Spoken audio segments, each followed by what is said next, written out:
আসসালামু আলাইকুম, সবাইকে স্বাগতম। প্রিয় শিক্ষার্থী বন্ধুরা, আজকে আমি এই যে আইসিটি বিষয়ের চতুর্থ অধ্যায়ের এইচটিএমএল সম্পর্কিত টেস্ট পরীক্ষার যে নটরডেম কলেজে যে প্রশ্নটি এসেছিল টেস্ট পরীক্ষায়, ওই প্রশ্নটির সঠিক সমাধানের চেষ্টা করব। তো সমাধানের জন্য তোমাদের সাথে আছি আমি মোহাম্মদ সিরাজুল ইসলাম। চলো শুরু করা যাক। প্রথমে প্রশ্নটা দেখে নিয়ে যে প্রশ্নটা উপস্থাপন করেছি নটরডেম কলেজের প্রশ্ন, টেস্ট পরীক্ষায় এসেছিল। এখানে টেবিল দেওয়া আছে, বেশ বড় টেবিল দেওয়া আছে। এই টেবিলের এইখানে এই সেলে আবার একটা ছবি যুক্ত করা আছে image.jpg নামে। এই ছবিটি যুক্ত করবে এই সেলের মধ্যে, এবং অন্যগুলির সমস্যা নেই, অন্যগুলি সহজ। এইখানে আমি কোড লিখে দেখাচ্ছি। প্রথমে ডক টাইপ HTML লিখব, এটি দ্বারা ডকুমেন্ট টাইপ HTML বোঝায় এবং এটি দ্বারা HTML5 ভার্সন নির্দেশ করে। তারপরে HTML এর ওপেনিং ট্যাগ লিখব, বডির ওপেনিং ট্যাগ লিখব। এর মধ্যে টেবিল তৈরি করার জন্য টেবিল বর্ডার সমান 1 লিখব, দাগগুলি দেওয়ার জন্য সেল স্পেসিং 0 করে দিব, দাগগুলি এরকম সলিড আকারে দেওয়ার জন্য। এরপর টিআর এর ওপেনিং ট্যাগ লিখব এই রো তৈরি করার জন্য। এই রোতে এইটা আর এইটা দুইটা সেল আছে। এই সেলটা 1 2 3 4টা কলাম একসাথে মার্জ করেছে, এই সেলটা আবার 1 2 3 4 5 6টা রো মার্জ করেছি। তো 6টা রো মার্জ করার জন্য এটার জন্য লিখব রো স্প্যান সমান 6 আর এইটা কল স্প্যান সমান 4 লিখব। যেমন লক্ষ্য করি টিডি কল স্প্যান সমান 4 লিখেছি, তারপর টেস্ট রেজাল্ট লিখেছি। টিএইচ লিখলেও হবে, টিএইচ ওপেন টিএইচ ক্লোজ, মাঝখানে টেস্ট রেজাল্ট লিখেছি। এই টিএইচ লেখার কারণে আমাদের এই লেখাটা মাঝখানে চলে গেছে, এবং এই কল স্প্যান সমান 4 লেখার কারণে এই কলামগুলো সব একসাথে মার্জ হয়েছে। আচ্ছা, এবার এইটা ছবি যুক্ত করব, তাই না? ছবি যুক্ত করার জন্য আইএমজি ট্যাগ ব্যবহার করতে হয়। ছবি যুক্ত করার ট্যাগের গঠনটা হচ্ছে আইএমজি এসআরসি সমান এই ছবির নাম, তারপরে উইড হাইট পারলে দিব যদি থাকে প্রশ্নে। এই যে লক্ষ্য করি টিএইচ, এখানেও আমরা টিএইচ ব্যবহার করতে পারি, টিএইচ। আর অ্যালাইন সমান লেফট লিখেছি কেন, বাম দিকে লেখা আছে সেজন্য। এখানে রসপ্যান সমান 6 লিখেছি, 1 2 3 4 5 6টা রো একসাথে করেছি।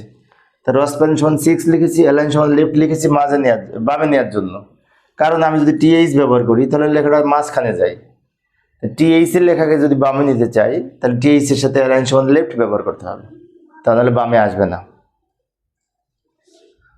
আচ্ছা, এরপরে ছবি যুক্ত করার জন্য এই যে আইএমজি। তবে একটা কথা, ছবিকে আবার লিঙ্ক হবে, ছবিটাকে লিঙ্ক করতে বলেছে। এবং এই যে আমি একটু দ্রুত লিখে দিলাম সবাই সেভ করার জন্য, তারপর টিএইচ ক্লোজ করলাম। ভালো করে লক্ষ্য করি, TH close, TH open, TH close, এই দুইটার ফলে ঘরটা তৈরি হবে। তার মধ্যে ছবি আছে, ছবিকে লিঙ্ক হবে। ছবি যুক্ত করার জন্য আইএমজি এসআরসি সমান ছবির নাম, আইএমজি ট্যাগ এসআরসি সমান এই ছবির নাম যেটি দেওয়া আছে। আর এই নামটা এখানে প্রদর্শন করার জন্য অল্টো অ্যাট্রিবিউটের ভ্যালু হিসেবে এটা আমরা এখানে লিখেছি। এটা না লিখলে এটা এখানে দেখা যাবে না। এখন ছবিকে যদি লিঙ্ক করতে হয় তাহলে আগে লিঙ্ক পরে ছবি, মানে আগে লিঙ্ক করার ট্যাগ পরে ছবির ট্যাগ। যেমন এ ওপেন এ ক্লোজ, তাহলে কি হলো, লিঙ্ক হলো। এখন এই ট্যাগের গঠন তো আমরা জানি, AHREF সমান ঠিকানা, প্রশ্নের মধ্যে এই ঠিকানাটা দেওয়া থাকে। AHREF সমান এই ঠিকানা লিখেছি, এবং এই ওয়েব পেজটি একটি নতুন ট্যাবে ওপেন করব, সেজন্য লিখেছি টার্গেট সমান আন্ডারস্কোর ব্ল্যাঙ্ক। টার্গেট অ্যাট্রিবিউট ব্যবহার করেছি যার ভ্যালু হবে আন্ডারস্কোর ব্ল্যাঙ্ক। এটা দিলে এটা নতুন ট্যাবে ওয়েব পেজটি ওপেন হবে। লিঙ্ক করার সময় যদি এটা লিখি,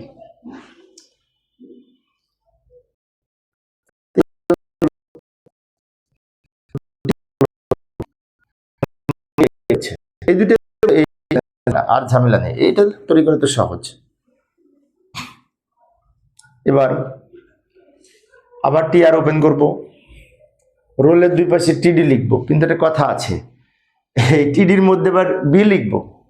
বি লিখলে লেখাগুলি বোল্ড হবে, বি না লিখলে বোল্ড হবে না। এখন অনেক শিক্ষার্থীর মনে হতে পারে আমরা যদি এখানে টিএইচ লিখি তাহলে তো লেখা বোল্ড হয়।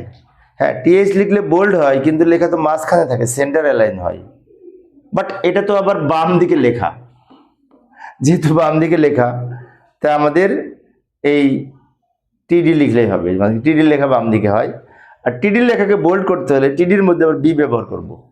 যেমন আমি দেখাচ্ছি, এই যে টিডি ওপেন টিডি ক্লোজ, মাঝখানে রোল লিখলাম, তার দুই পাশে আবার বি ব্যবহার করেছি বোল্ড করার জন্য। আবার টিডি ওপেন টিডি ক্লোজ, দুই পাশে বি লিখবো গ্রুপের দুই পাশে। আবার টিডি ওপেন টিডি ক্লোজ রেজাল্ট, তারপর টিআর ক্লোজ। অনেক সহজ কিন্তু। টিডি ওপেন টিডি ক্লোজ এর মাধ্যমে কি হবে, ঘরটা তৈরি হবে, প্রতিটি ঘর। আর বোল্ড করার জন্য বি লিখেছি, কারণ লেখাগুলি বোল্ড আকারে লেখা আছে সেজন্য। এখন পরেরগুলো সহজ, পরেরগুলো একদম সহজ। টিআর ওপেন, এটা দুই পাশে টিডি, এটা দুই পাশে টিডি, এটা দুই পাশে টিডি, এটা দুই পাশে টিডি, একদম সহজ। আবার এই শাড়িটার জন্য টিআর ওপেন, এটার দুই পাশে টিডি, এটার দুই পাশে টিডি, এটার দুই পাশে টিডি, এটার দুই পাশে টিডি, শেষ। আবার এই দুই লাইনের জন্য অনুরূপ দুইটা সেট পরে পেজে অঙ্কন করবো, এখানে জায়গা নাই, পরে স্লাইডে যাচ্ছি। এই যে টিআর ওপেন, এটার দুই পাশে টিডি, সায়েন্সের দুই পাশে টিডি, জব্বারের দুই পাশে টিডি, এ প্লাসের দুই পাশে টিডি। আবার টিআর ওপেন টিআর ক্লোজ, আবার টিআর ওপেন টিআর ক্লোজ করবো, এগুলো সব দুই পাশে টিডি হবে। টিডি এই দ্রুত লিখে দিলাম সময় সেভ করার জন্য। টিআর ওপেন টিআর ক্লোজ এর রোটা তৈরি হবে, 4টা সেল ছিল, 4বার টিডি লিখেছি, মাঝখানে যা ছিল তাই লিখেছি। সবার শেষে কি করব, ক্লোজ করব। এখানে 3টা ট্যাগ ক্লোজ হবে।